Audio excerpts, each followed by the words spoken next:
Greetings to everybody. Welcome to the literature reading session. We are reading from Talks on Gita by Vinobha Bhave. We are trying to finish the chapter Surrender, Prapatti. There were a few thoughts we were exploring from the Brahma Sutras last week. In continuation of those thoughts, according to the Brahma Sutras, the ultimate is a non differentiated pure consciousness. It is described as, ultimate is described as a non differentiated pure consciousness. And it is the only reality that exists according to the Brahma Sutra. And this entire manifested universe is an imagination, it's a play that is happening inside this Brahman, inside this pure consciousness. It is a game that's being played, and that is why it is an illusion. And only that ultimate is reality, and rest is the illusion. And this is according to the Brahma Sutras. So the idea is only through this ability of real perception we can differentiate between the illusion and reality. That is the sadhana. Only through viveka and clear perception we can perceive the ultimate is surrounding us, we are inside the ultimate, and whatever is happening is a game of the ultimate.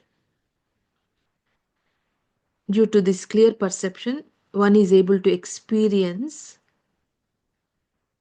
the unity of the existence, that you are a part of this entire existence. Now we feel we are separate.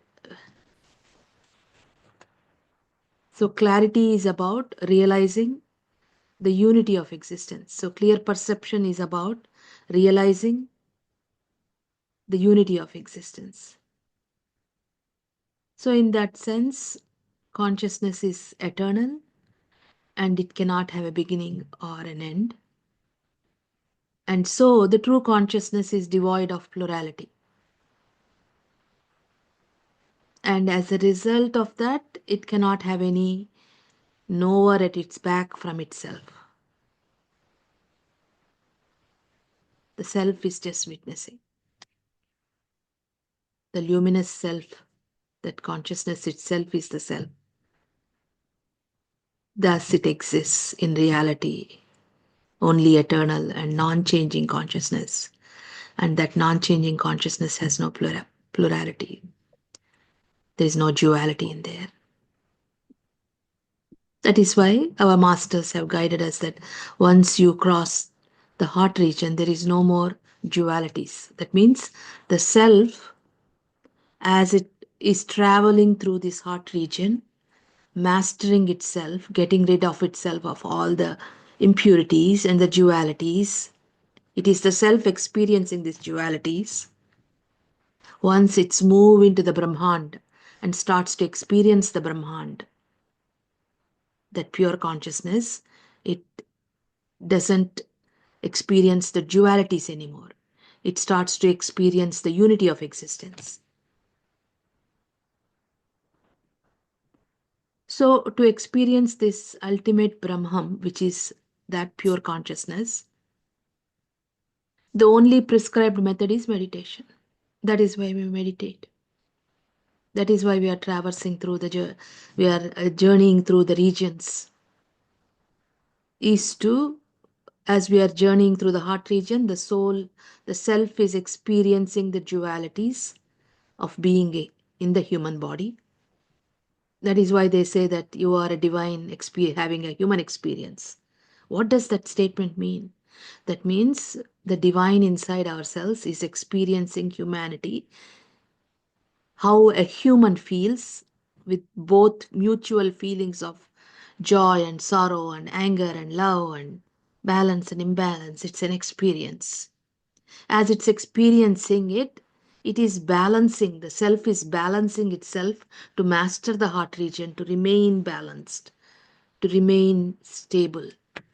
to arrive at that human perfection of Sthita Prajna. And then when it starts to journey through the Brahmanda Mandal as it's called, there it starts to experience consciousness as one unity, and there is no more dual experiences. And also, according to the Bhakti Sutras, it says Akasha, space itself is the Brahman, the ultimate. And that becomes the goal.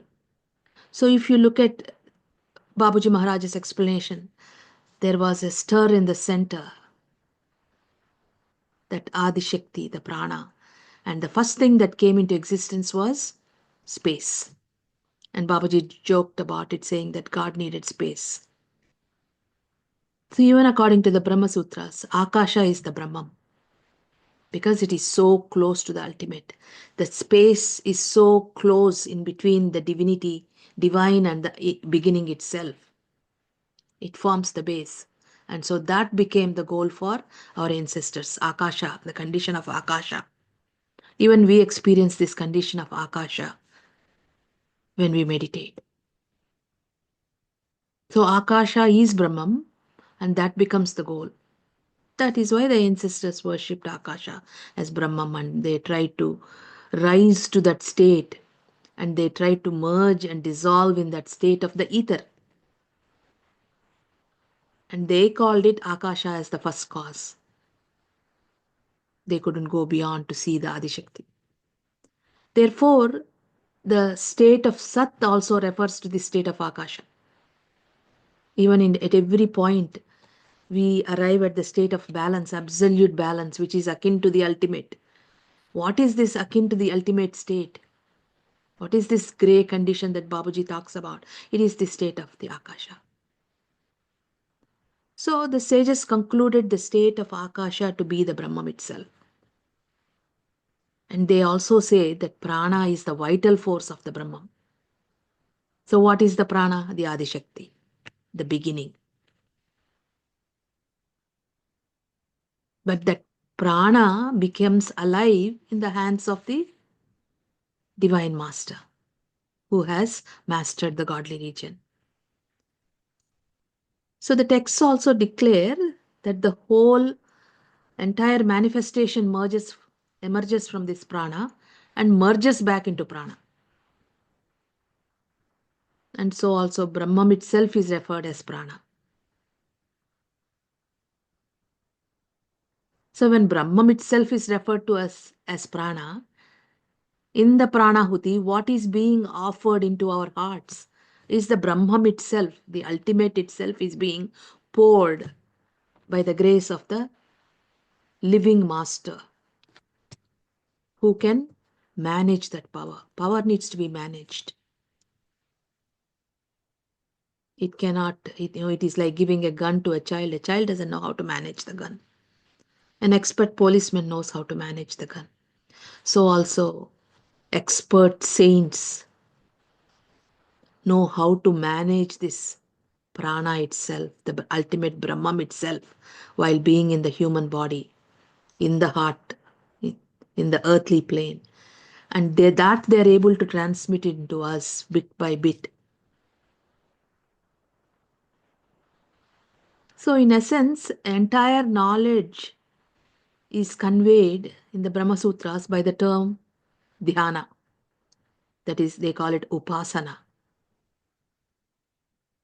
And it is described one should meditate on the self alone, because the self itself is the Brahman, the ultimate.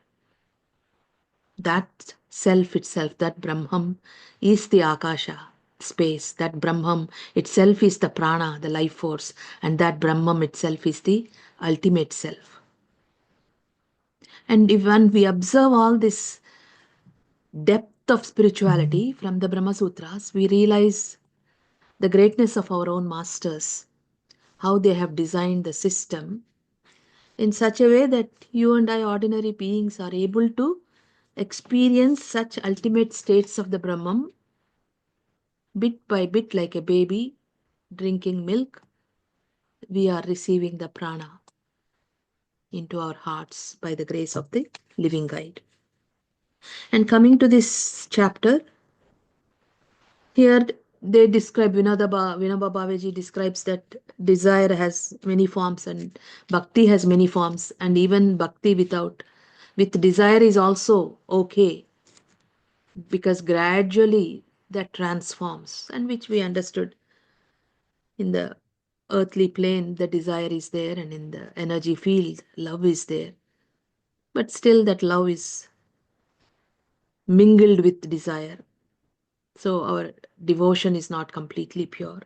And from that state, we move to the pure state of devotion, the absolute.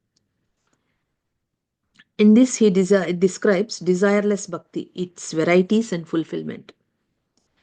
He describes one kind of bhakti devotion as sakam bhakti. That means a devotee who has desire for some worldly gains. So that is one kind of devotion. Now let us have a look at the nishkama bhakti, desireless devotee. As we have seen, his devotion could either have blossomed fully or not. The latter type of bhaktas, devotees, can be further categorized into three subtypes. The devotee of the first subtype craves for the love of the Lord and cries for him like Namdeva. So this is where we belong. Most of the abhyasis, they belong in this category of devotees. We long for the presence of the divinity through the master, through the physical master's presence. But it still has the desire of being that physical nearness. So, this kind of devotee, first subtype, craves for the love of the Lord and cries for him like Namadeva. Namadeva is one example of the devotee. He is restless and desperate to embrace the Lord and lay himself at his feet and have his love showered on him. He examines every action of his to find out whether there is sincere yearning and love therein. So, there is a state of introspection in this kind of devotee. The devotee of the second subtype is a seeker of knowledge. Presently, such seekers are rare in our country. Persons of this type will risk their lives in trying again and again to climb Mount Everest and may perish in the attempt. Some may go on expedition to North Pole, note down their observations and findings on a piece of paper, and keep that piece in a bottle for the posterity before embracing death. Some may descend into the womb of a volcano to learn more about it. But the Indians are so scared of death. Taking care of the family is for them the greatest achievement. They have nothing better to do.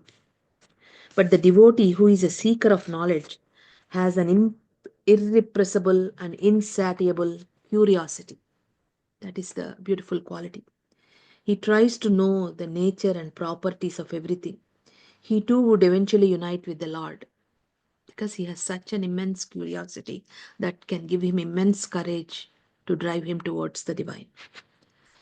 The devotee of the third subtype has been called as Artharati, one who seeks Artha.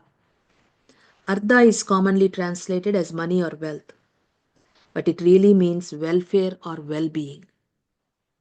Artharadi Bhakta judges everything in terms of the good of society.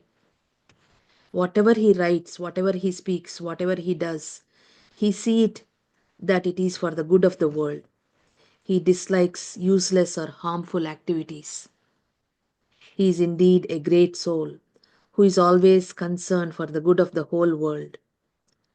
His joy lies solely in the welfare of the world. Thus, the outlook of the first subtype of the partly blossomed Nishkama Bhakta is marked with love, that of the second subtype with quest for knowledge, and that of the third subtype with concern for the well being of all. So, these are the three kinds. All those belonging to these three types are no doubt desireless, but their approach is not holistic. They approach divine either through their work or through love or through knowledge.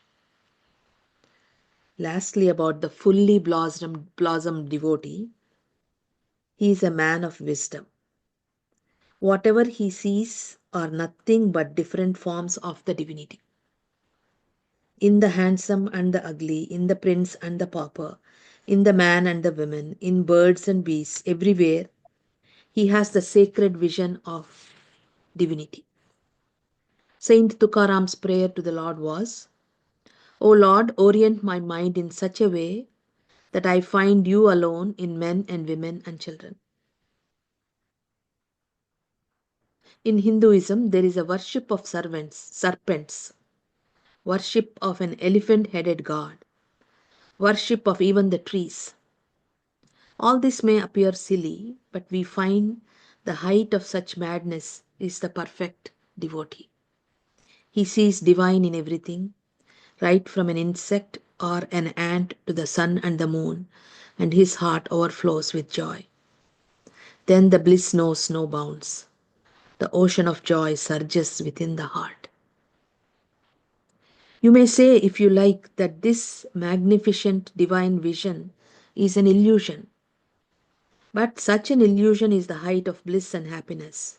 It is a treasure of joy. In the serenity and majesty of an ocean, the man of wisdom sees the glory of the divine. In a cow, he sees his tenderness. In the earth, he sees his forgiveness and capacity to bear. He finds his purity in the clear sky, his grandeur and splendor in the sun and moon and the stars, his delicateness in flowers. Even in an evil man, he sees the divine testing and trying him. Thus, he is constantly seeing him everywhere. Doing so, one day he ultimately merges into the Lord. So, that is the perfect state of the devotee who is able to see divine in everybody and everything, and is in that state of ultimate acceptance that everything is from him. So, beautiful chapter. We will read at least 1 or 2 pages of the next chapter. This is chapter 8. Practice for a happy ending. Sadhana for a happy end. The yoga of constancy. Human life is full of various impressions, samskaras. Innumerable, innumerable actions are being continuously done by us. There is really no end to them.